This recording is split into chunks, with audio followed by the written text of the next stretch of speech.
अस्सलाम वालेकुम viewers, welcome to Nawaz YouTube channel. I am your host Baldisha Saeed. ख्वाब की ताबीर तक के इस सफ़र में आज हमारे साथ नेशनल ऑफिसर्स एकेडमी की एक बहुत ही स्पेशल स्टार शाइस्ता खान मौजूद हैं, जिन्होंने CSS 2022 के इम्तिहान में पूरे पाकिस्तान में 66 पोजीशन हासिल की है और फाटा में 2nd पोजीशन हासिल की है। आइए हम उनसे उनकी कामयाबी के इस सफ़र के बारे में कुछ जानते हैं। अस्सलाम वालेकुम। वालेकुम अस्सलाम। शाइस्ता, सबसे पहले तो आपको बहुत बहुत मुबारक हो। माशाल्लाह से आपने जो है वो एक अपना गोल और अपना एम जो है वो अचीव किया है, तो कैसा फील कर रही हैं आप?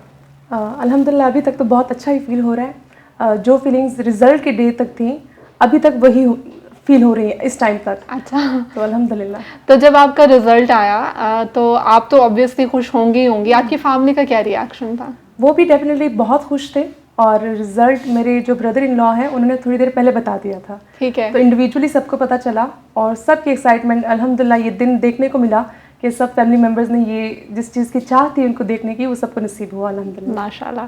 तो हमारे देखने वालों को थोड़ा बताइए कि आपने इंस्पिरेशन कहाँ से ली, क्या मोटिवेशन थी आपकी CSS एग्ज़ाम देने के पीछे? इनिशियली तो जिस फैमिली बैकग्राउंड से मेरा ताल्लुक़ है वहाँ पर एज सच कोई करियर ओरिएंटेशन नहीं है। तालीम की हद तक मेरे पेरेंट्स ने बहुत सपोर्ट किया। हम 3 बहनें हैं और तीनों की तालीम पे भाइयों के से ज़्यादा हमारी तालीम पे मेरे फादर ने फोकस किया, स्पेशली मदर एज वेल। लेकिन जहाँ तक CSS का ताल्लुक़ है, ये एक्चुअली जब मैं क्लास 5 में थी, जब मेरी बड़ी सिस्टर की शादी हुई, so my brother in law is also a CSS officer. तो उस टाइम पर थोड़ा शादी के टाइम पे जो मेरा उनसे नोक जोक हुआ मजाक में, और उन्होंने कहा कि मैं तो CSS ऑफिसर हूँ, तुम क्या कर रही हो, तुम क्या बनोगी? तो मजाक मजाक में मैंने कह दिया कि मैं भी CSP बनूंगी, और वो चीज़ मेरे दिमाग में ऐसे स्टक हो गई। मैट्रिकुलेशन के वक्त भी जब हम अपने स्कूल को छोड़ के जा रहे थे तो हम फ्रेंड्स वगैरह डायरी पे लिखते थे कि फ्यूचर गोल क्या है। तो आई वुड राइट कि I would be a CSP। Same goes in when I was in college, same goes when I was in college. उस टाइम पर भी हमारा ये गोल था। तो इस तरह ये चीज़ मेरे दिमाग में स्टक हो गई थी एंड अल्हम्दुलिल्लाह after graduation I pursued my dream. माशाल्लाह। तो अभी आपने फैमिली की बात की, तो मैं चाहूँगी कि आप हमारे देखने वालों को थोड़ा बहुत अपनी फैमिली बैकग्राउंड के बारे में बताएं। I belong to south Waziristan और मेरे फादर और मदर दोनों इस इलाके में रहे। And with the passage of time जब मेरे वालिद को यहाँ पे नौकरी मिली, he shifted over here and साथ साथ फैमिली यहाँ शिफ्ट हुई और हम 6 बहन भाई हैं। मेरे फादर जो हैं वो वापस से रिटायर्ड एक्सियन हैं और मैं अपने 6 बहन भाइयों में सबसे छोटी हूँ और इन सब ने बहुत सपोर्ट दिखाई है इस जर्नी में। माशाल्लाह। तो शाइस्ता, थोड़ा एजुकेशनल बैकग्राउंड के बारे में हम आपका जानना चाहेंगे कि आपने अपने जो इब्तदाई तालीम है वो कहाँ से ली एंड देन आपने ग्रेजुएशन तक के बारे में कुछ बताया। मेरी जो इनिशियल एजुकेशन थी वो थी फेडरल गवर्नमेंट स्कूल वाकंड से, मैट्रिकुलेशन तक वहाँ थी। फिर कॉलेज जो था वो मेरा हाईटेक में मैंने प्री इंजीनियरिंग की and then international Islamic university से मैंने बैचलर्स किया इंग्लिश लिटरेचर एंड लिंग्विस्टिक्स में। और यहाँ पर मैं एक चीज़ ऐड करना चाहूँगी कि कॉलेज के वक्त I had more interest in mathematics और मैं उसी चीज़ को आगे परसू करना चाहती थी। बट जब मेरे कॉलेज की वो डिग्री मिली मुझे और उसके बाद मेरे बड़े भाई ने मुझे कहा कि नहीं, you should go for English literature, ताकि आगे तुम्हारे CSS के गोल में भी तुम्हें कहीं ना कहीं हेल्प आउट करेगा। इनिशियल तो मुझे ये डिग्री बिल्कुल पसंद नहीं आई, इवन 4 सेमेस्टर्स बाद भी I wanted to change it, लेकिन अल्हम्दुलिल्लाह उस डिग्री ने भी मुझे सपोर्ट किया। तो ये थ्रू आउट प्लानिंग थी इस जर्नी तक आने के लिए कि मुझे अपनी पूरी 4 साल की डिग्री को भी कुर्बानी देना पड़ी क्योंकि मैथमेटिक्स मेरा फेवरेट सब्जेक्ट था। ठीक है। तो ये जो आपने बात की कि लाइक आपका इंटरेस्ट ज़्यादा मैथमेटिक्स में था, लेकिन आपने इंग्लिश लिटरेचर इसलिए लिया कि ये आपको CSS में भी हेल्प करेगा, तो क्या वाकई इंग्लिश लिटरेचर ने आपको CSS में हेल्प किया है? To some extent yes. ठीक है। लाइक वहाँ पे हम theories वगैरह पढ़ते हैं, आपको खुद इंडिपेंडेंट राइटिंग आ जाती है कुछ हद तक, लेकिन अनफॉर्चुनेटली कुछ ना कुछ हद तक मैं फेल भी हो भी इंग्लिश ऐसे में इसी वजह से। लेकिन कुछ हद तक इसने डेफिनेटली मुझे हेल्प आउट किया है इन द सेंस कि मुझे इंडिविजुअल राइटिंग आ गई, क्वेश्चन को कैसे अटेम्प्ट करना है। हमारे इंग्लिश लिटरेचर में कुछ सब्जेक्ट्स होते हैं थ्योरी जिसमें हम इनपुट करते हैं, तो उस हद तक तो बहुत हेल्प आउट किया है। कॉमन बेसिक इंग्लिश भी आपकी सही हो जाती है, लेकिन मैं ये नहीं कह सकती कि जो इंग्लिश लिटरेचर का बंदा है वही CSS कर सकता है। तो फिर ये जो आपका बैकग्राउंड है, educational background, it doesn't matter that much extent. ठीक है, तो मैं इसलिए भी ये पूछना चाह रही थी क्योंकि एक मिथ जो है, जैसे अब आपने भी कहा कि आपकी फैमिली में सब कह रहे थे कि इंग्लिश लिटरेचर ले लो तो ये CSS में भी हेल्प करेगा, तो बहुत सारी मिथ्स पाई जाती हैं। CSS एग्जाम के बारे में भी ये पाई जाती है कि बड़ी एक्स्ट्रा ऑर्डिनरी आपकी इंग्लिश होनी चाहिए, आपकी वोकैबुलरी इतनी अच्छी होनी चाहिए और इंग्लिश बहुत अच्छी होगी तभी आप CSS का एग्जाम पास कर सकते हैं। तो क्या आपको क्या लगता है कि ये मिथ ठीक है या इतनी अहम बात नहीं है, बस आपको ग्रामर आपकी ठीक होनी चाहिए और बेसिक चीज़ें आपकी ठीक होनी चाहिए? टू सम एक्सटेंट अगर देखा जाए, फॉर एग्जाम्पल जैसे मेरी स्कूलिंग हुई थी, वहाँ पे हमें इंग्लिश नहीं आती थी, हम उर्दू में बात करते थे, इंग्लिश हमारी रूट लर्निंग थी। और जब मैं जिस कॉलेज में मैंने पढ़ा वो बहुत अच्छा कॉलेज था, वहाँ पे यहाँ कम्युनिकेशन जो लैंग्वेज थी वो इंग्लिश थी, और मैं इंग्लिश के पीरियड में चुप बैठी रहती थी because I couldn't speak English at that time. ठीक है, इस लिहाज से तो मुझे तो हेल्प आउट किया इस चीज़ ने, इंग्लिश बोलने में, लिखने में। नॉवेल्स, हमने इससे पहले कभी इंग्लिश लिटरेचर नहीं पढ़ा, कुछ नॉवेल्स नहीं पढ़े स्कूल कॉलेजेस में, तो वो जब इंग्लिश लिटरेचर डिग्री के दौरान हमने ये चीज़ें पढ़ ली, तो यहाँ पर ये बुक्स पढ़ना, न्यूज़पेपर पढ़ना, लोग कहते हैं कि मैं न्यूज़पेपर पढ़ते हुए समझ नहीं आई, मुझे नहीं इशू होता था वो, इसीलिए तो मुझे तो to some extent help out किया है। लेकिन ये बेंचमार्क आप नहीं कह सकते कि इंग्लिश लिटरेचर की डिग्री होगी तो आपका CSS होगा। ठीक है, शाइस्ता बचपन में कैसे स्टूडेंट थी आप? ये मैं ये नहीं कहूँगी कि I am praising myself, but यहाँ पे कोई है नहीं प्रेज करने के लिए, so I have to tell the truth कि अल्हम्दुलिल्लाह इनिशियल से मेरी जैसे जो बड़ी सिस्टर्स हैं उन्होंने बहुत मुझे सपोर्ट किया, लाइक स्कूल से वापसी पे आके हर चीज़ पढ़ाना लिखाना। तो मैट्रिक तक तो जितनी तालीम थी उसमें मेरी सिस्टर्स ने हेल्प आउट किया, एंड अल्हम्दुलिल्लाह हर साल मेरी पोजीशन होती थी, तो ये क्रेडिट तो जाता है मेरी सिस्टर्स को, और पढ़ने वाली बच्ची थी मैं। अच्छा, माशाल्लाह। शाइस्ता, अब आते हैं हम आपकी CSS की जर्नी की तरफ। आपने 3rd अटैम्प्ट में माशाल्लाह, अभी इंटरव्यू से पहले मेरी आपसे डिस्कशन हो रही थी तो आपने बताया कि फर्स्ट अटैम्प्ट आपने 2019 में दी, देन आपने second attempt the, and 3rd attempt 2022 में आपकी फाइनली माशाल्लाह एलोकेशन हुई। तो ये जो एक 3-4 मतलब कहने को तो 3 साल है, लेकिन तैयारी से लेके और फाइनली होने तक 5-6 साल हो जाते हैं। तो इस पूरे जर्नी में एक लंबा एक सफ़र है, बहुत से लोग हैं जो गिव अप कर जाते हैं, बहुत से लोग हैं जिनको लगता है कि नहीं ये हमारा रास्ता नहीं है, हमें कुछ और कर लेना चाहिए। आपको भी ऐसी सोचें आती थी या आपको लगा कि नहीं आप इतनी डेडिकेटेड थी कि नहीं मुझे यही करना है? नहीं, मेरी डेडिकेशन थी। इवन लास्ट अटैम्प्ट तक मेरा ये था कि मैं फेल हो जाऊँ लेकिन मैंने देनी ज़रूर है। FPSC ने मुझे 3 चांसेस दिए हैं, मैंने अवेल करने हैं, बेशक मैं 3rd में भी फेल हो जाऊँ। एक टाइम पे मैं थोड़ी सी डिमोटिवेट हो गई थी जब ये 2021 में इन्होंने स्क्रीन टेस्ट इंट्रोड्यूस कर दिया था, और वो मैं इसलिए डिमोटिवेट हो गई थी कि मेरा था कि मैं फरवरी में फ्री हो जाऊंगी बुक से, और उन्होंने स्क्रीन टेस्ट इंट्रोड्यूस करा के पेपर्स जो थे मई में बिल्कुल प्रोलॉन्ग हो गए थे। ऐसा ही है। तो उस चीज़ से मुझे उस समय थोड़ा सा किया कि अब मैं नहीं पढ़ना चाहती, लेकिन I took a break for 1 week, I went to my sister's home, और वहाँ से मैं फ्रेश होकर वापस हो गई, तो कभी डिमोटिवेशन इससे ज़्यादा फील नहीं हुई इस एक इवेंट के लिए। अच्छा शाइस्ता, जब आपने पहली दफ़ा आपका फेल हो गया, ऐसे में आप फेल हुई हैं, 2019 के अटैम्प्ट में आप पास नहीं कर पाई return, and then second attempt में भी और 3rd अटैम्प्ट तक भी, तो बीच में जब आप मतलब आपका मोटिवेशन लेवल नीचे चला जाता है और आप डीमोटिवेट हो जाते हैं, तो आपको कितनी सपोर्ट थी अपने इर्द गिर्द लोगों से? हम पे पीयर प्रेशर भी बहुत होता है ना, और अगर नहीं हो पाता तो लोग कहते हैं कि आपसे तो हो ही नहीं सकता, तो आपको भी ऐसे लोग मिले या आपको सबने सपोर्ट किया? इस थ्रू आउट जर्नी में मेरे ख्याल से ये जो बहुत बड़ा स्पैन है 5 से 6 साल का, और इसमें फैमिली के बगैर बिल्कुल मुमकिन नहीं था। सबसे पहले तो डेफिनेटली पेरेंट्स, और मेरे ख्याल से दुनिया के हर वालिदैन अपने बच्चों के लिए हर मुमकिन कोशिश करते हैं, लेकिन मेरी वालदा ने बहुत सपोर्ट किया। जैसे मेरी अभी डिग्री जैसे ही मुकम्मल हुई, रिज़ल्ट आने से पहले ही मेरी वालदा ने मुझे फोर्स किया कि जॉइन नोवा और तैयारी स्टार्ट कर दो। ठीक है। और बाबा ने भी बहुत किया, डिस्पाइट द फैक्ट कि वो जिस बैकग्राउंड से हैं हम, बहुत कम लोगों को ये मौका मिलता है कि तालीम हासिल करें, और अल्हम्दुलिल्लाह मेरे पेरेंट्स ने हर मुमकिन कोशिश की है तालीम देने की। इसके बाद जहाँ तक बात है कि मोटिवेटेड कैसे रहें इस पूरी जर्नी में, इसमें फैमिली का बहुत किरदार है। सबसे पहले डेफिनेटली मेरे जो सबसे बड़े ब्रदर इन लॉ हैं महमूद भाई, उन्होंने हर लम्हा गाइड किया। फॉर एग्जाम्पल अगर मैंने नोवा में आके मॉक दिया तो मैं पिक्चर लेके उनको सेंड कर देती थी, और वो वहाँ से कमेंट्स करते थे कि हाँ अच्छा किया है, गुड, ऐसे। और साथ टाइम टू टाइम कोई उन्होंने भी अपने इनपुट दिए, इंटरव्यू के मामले में भी मैंने बहुत हेल्प आउट किया।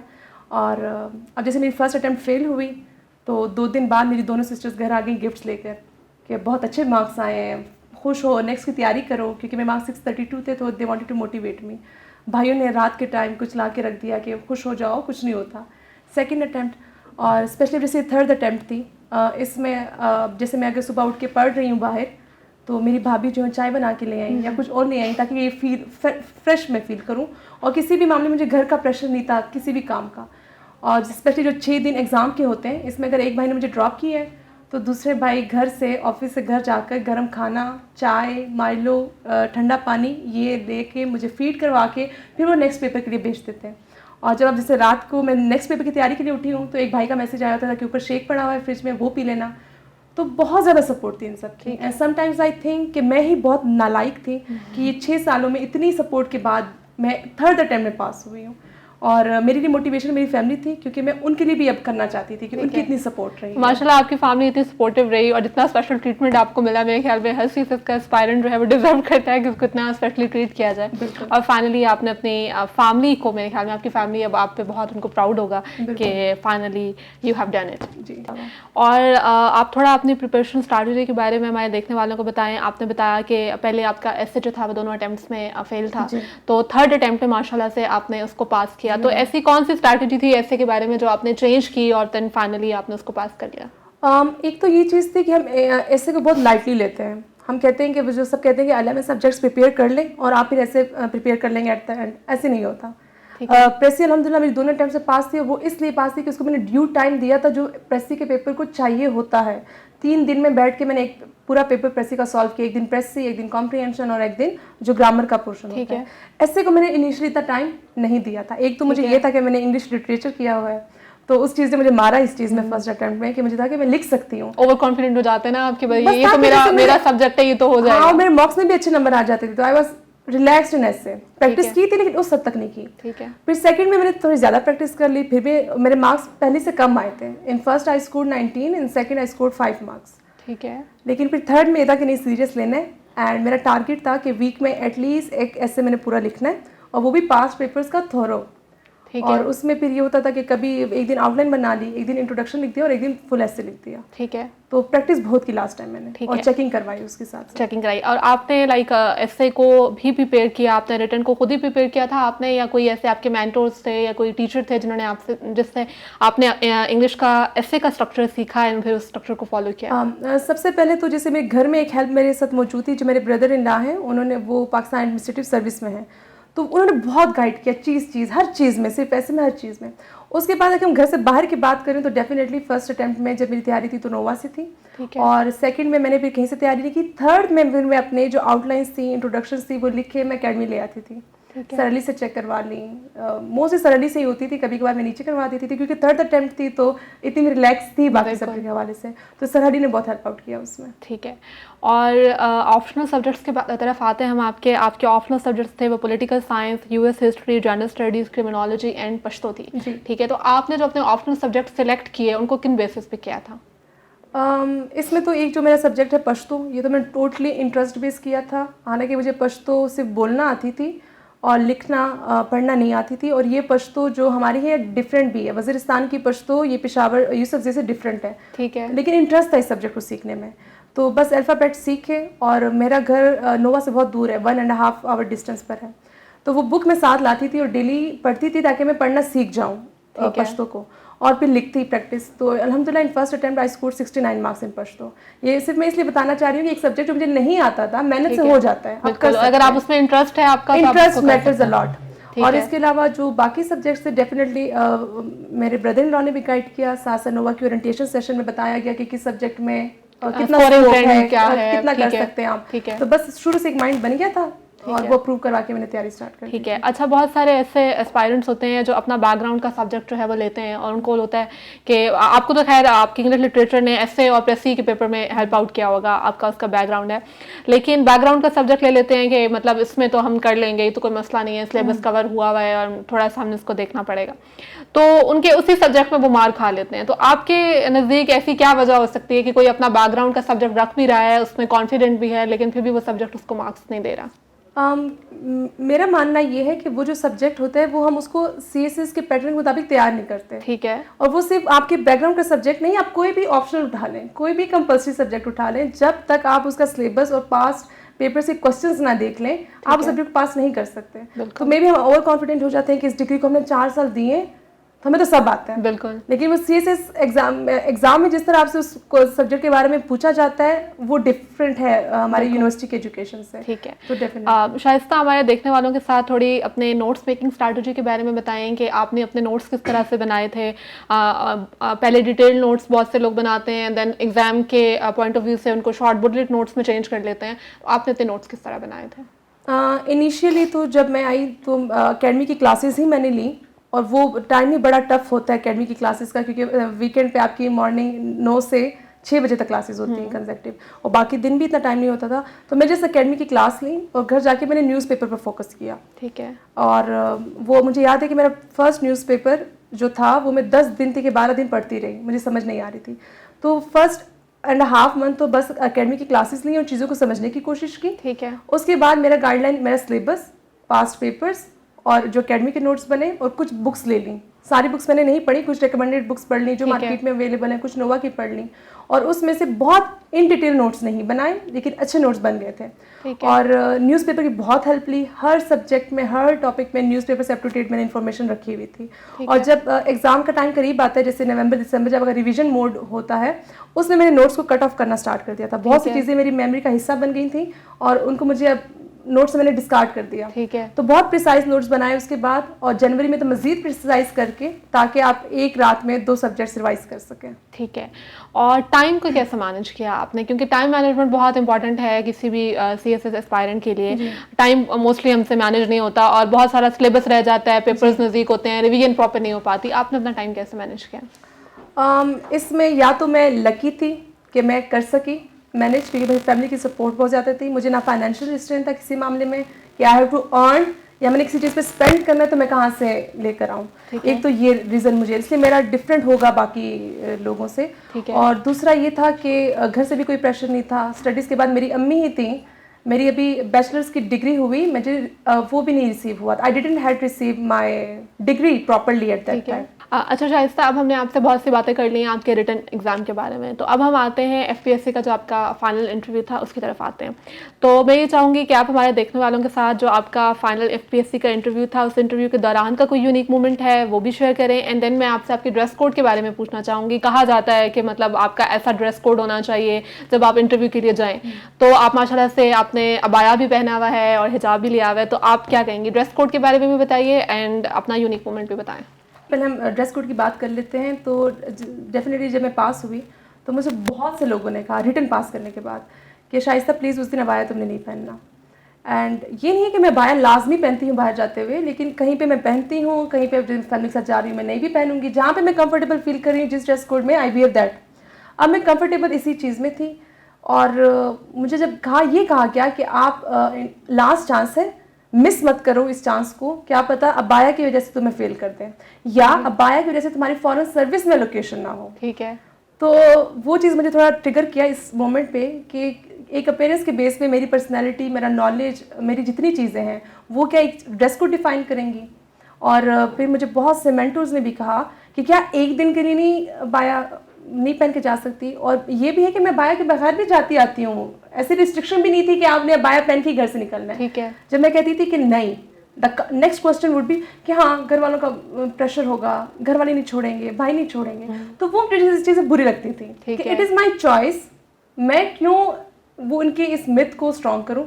ठीक है। और फिर अल्हम्दुलिल्लाह मैंने साइकोलॉजिकल में भी अबाया पहना, मेन इंटरव्यू में भी पहना और अल्हम्दुलिल्लाह आई एम हियर। माशाल्लाह। और आपने इस चीज़ को अपने लिए चैलेंज समझाना है कि मतलब मेरी एबिलिटीज़ या जो मेरी स्किल्स हैं वो मेरा ड्रेस कोड डिफाइन, लोग मतलब नॉर्मली ये समझते हैं कि अगर आपने अबाया पहना हुआ है या आपने हिजाब लिया हुआ है तो मतलब आप कहीं की पीछे लैग कर रहे हैं या आप में इतना कॉन्फिडेंस नहीं होगा। तो मेरे ख्याल में ये एक बहुत अच्छी बात थी और मैं चाहती थी कि आप हमारे देखने वालों के साथ शेयर करें कि आपने इस चीज़ को एक चैलेंज समझा और माशाल्लाह नाउ यू आर हियर। तो FPSC के इंटरव्यू के बारे में बात करते हैं। ज़रूरी नहीं होता है कि आप हर क्वेश्चन को बहुत अच्छे से ले रहे हों, बहुत दफ़ा आप बहुत सारे क्वेश्चन जो है ड्रॉप भी कर रहे होते हैं और कहीं जाके आपका कॉन्फिडेंस थोड़ा जो है वो नीचे आ जाता है, शटर हो जाता है थोड़ा। तो कोई ऐसा यूनिक मोमेंट अपने इंटरव्यू का जो आप हमारे देखने वालों के साथ शेयर करना चाहें? I think I was blessed कि जब मैं रूम में एंटर हुई मुझे घबराहट नहीं हुई, जो हालांकि मैं यहाँ मॉक में होती थी वो मुझे वहाँ पर नहीं हुई। ठीक है। और ऐसे लग रहा था जैसे कन्वर्सेशन चल रही है and I felt blessed eight that time कि ये 4 बंदे मेरे सामने बैठ के मुझसे मेरे बारे में पूछ रहे हैं, मुझसे मेरा नॉलेज पूछ रहे ठीक हैं। है। तो इट वेंट टू स्मूथ, कहीं पे भी रियलाइज मुझे नहीं हुआ कि प्रेशर है, इंटरव्यू है या ठीक कुछ। है। और डेफिनेटली बहुत से क्वेश्चंस भी ड्रॉप किए मैंने, लेकिन उसमें मुझे ये था कि नहीं आता, मैं कह देती कि sorry sir I don't know the answer, या सम इसी के आगे पीछे करके जवाब। ठीक है। मैंने बूस्ट अप नहीं की उन चीज़ों के या घबरा गई उस टाइम पे, नहीं, ठीक है। कॉन्टिन्यूस सही चला। जो इंटरेस्टिंग मोमेंट था वो लास्ट में ये था, क्योंकि वो इसलिए मैं बताना चाहूँगी कि मेरी फैमिली ने उस पर मुझे बहुत तंग किया, कि जब इंटरव्यू पूरा हुआ एंड पे मुझे सर ने कहा, जो चेयरमैन थे, कि आप एक गालिब या इकबाल का शेर सुना के यू मे लीव।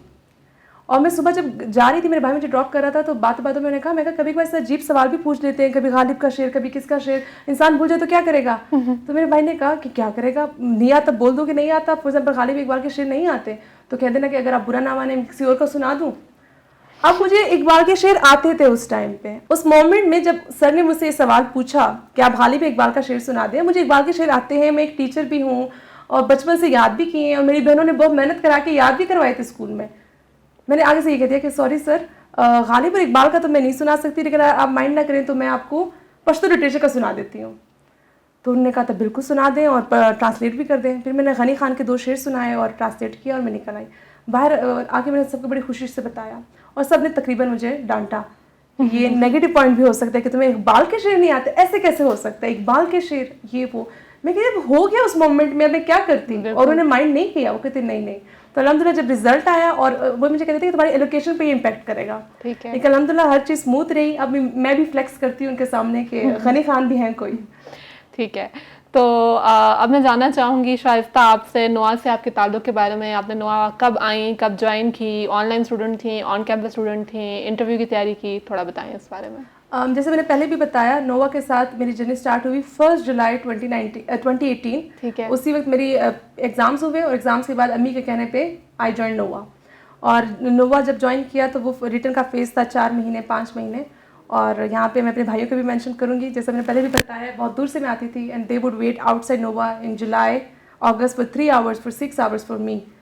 और फिर वो रिटर्न की जितनी जर्नी रही यहाँ पर रही और फिर पेपर्स दिए। सेकंड में जब मैं फेल हुई तो definitely I came to meet sir Farid, sir Ali, थोड़ी गाइडेंस ले ली, मज़ीद क्या करूँ, कैसे इसको इम्प्रूव करूँ।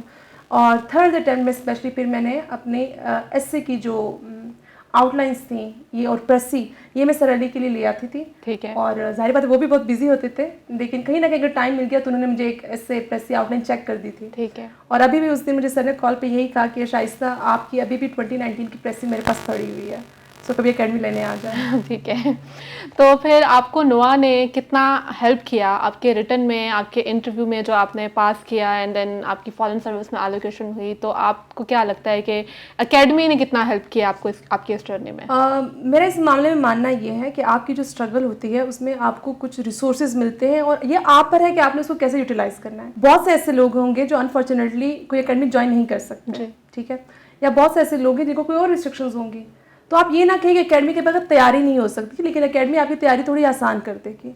आप एक सिलेबस जो तकरीबन 2 महीने में कवर करें, क्या पता वो एकेडमी 12 से 15 दिन में कवर कर दे। डायरेक्शन लेस होते हैं, एक आपको डायरेक्शन मिल जाती है। या कुछ ऐसे बच्चे होते हैं जो घर पे बैठ के पढ़ नहीं सकते, उनको डंडा चाहिए होता है कि आप उठ के पहुंचे और वहाँ पे 3 घंटे बैठ के पढ़ें। और दूसरी चीज़ ये कि आपके ऊपर खुद है कि आप कितना, फिर एक नॉलेज है नोवा, आपने जितना यहाँ से लेना है।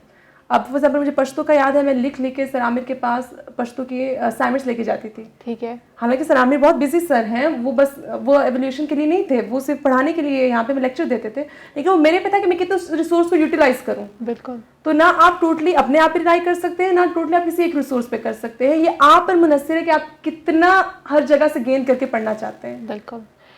शाइस्ता, अब इंटरव्यू के एंड पे मैं चाहूँगी कि आप हमारे देखने वालों को जो भी CSS के, PMS के और मुकाबले के इम्तिहान के हमारे जो भी एस्पायरेंट्स हैं उनके लिए कोई मैसेज दे दें, आप जो भी मैसेज देना चाहते हैं। मेरा उनके लिए यही मैसेज है कि CSS का इम्तिहान बेशक हर कोई इस ख्वाब के साथ देखता है कि पास हो के CSA लाहौर जाएंगे, लेकिन अनफॉर्चुनेटली हर साल बहुत कम लोग जाते हैं। तो देने की कोशिश ज़रूर करें, इसलिए भी करें कि ये एक ऐसा टाइम मोमेंट होता है कि 6-7 महीने में आप बहुत कुछ सीख जाते हैं। अगर मैं अपनी बात करूं, अगर मैं इस थर्ड अटेम्प्ट में भी फेल हो जाती, मैं ये ना कहती कि मैं फेल हो चुकी हूँ। इन 5-6 सालों में जितना मैंने पढ़ा, जितना मैंने सीखा, उसने मुझे बहुत ज़्यादा फ़ायदा दिया इन द सेंस कि मैं बहुत ज़्यादा चीज़ों को जान गई हूँ। मैं अब जब मेरा इंग्लिश लिटरेचर की मेरी डिग्री हो गई थी, मेरा कोई माइंड नहीं था आगे जॉब करने का except this SCS exam. But जब मेरे पास इतना नॉलेज आ गया, I wanted to deliver it further, so मैंने टीचिंग भी स्टार्ट कर दी साइड बाय साइड। तो इसी से मेरा दूसरा करियर स्टार्ट हो गया था।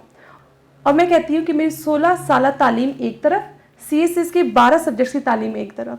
तो कोशिश सब करें देने की। आप ये ना सोचें कि फेल हो गए तो क्या हो जाए, फेल हो गए तो क्या होगा, कुछ नहीं होगा। आपके पास नॉलेज इतना आ जाएगा जो आप घर पे वैसे बैठ के नहीं पढ़ सकते। लेकिन जब आप 12 सब्जेक्ट्स पढ़ने की कोशिश करेंगे, आप बहुत पर्सपेक्टिव जान जाएंगे, दुनिया के बारे में जान जाएंगे। तो ये आप कोशिश करें कि लाजमी दें, हर कोई देने की कोशिश ज़रूर करें। और दूसरा ये कि जो सीरियस होकर देना चाहते हैं तो फिर आपने कंसिस्टेंट ज़रूर रहना है। ये लोगों की बातें या एक बार फेल हो गए तो बुरा मान जाना नहीं, गिव अप नहीं करना, कंटिन्यू रखें। ठीक है, thank you very much Shaista, बहुत अच्छा लगा, बहुत कुछ सीखने को मिला आपसे और उम्मीद है कि हमारे देखने वालों को भी बहुत कुछ सीखने को मिला होगा। Thank you very much. जी व्यूअर्स, आज हमारे साथ मौजूद थी शाइस्ता खान, जिन्होंने CSS 2022 में पूरे पाकिस्तान में 66 पोजीशन हासिल की है और फाटा में 2nd पोजीशन हासिल की है। Stay tuned for more success series. अल्लाह हाफिज़।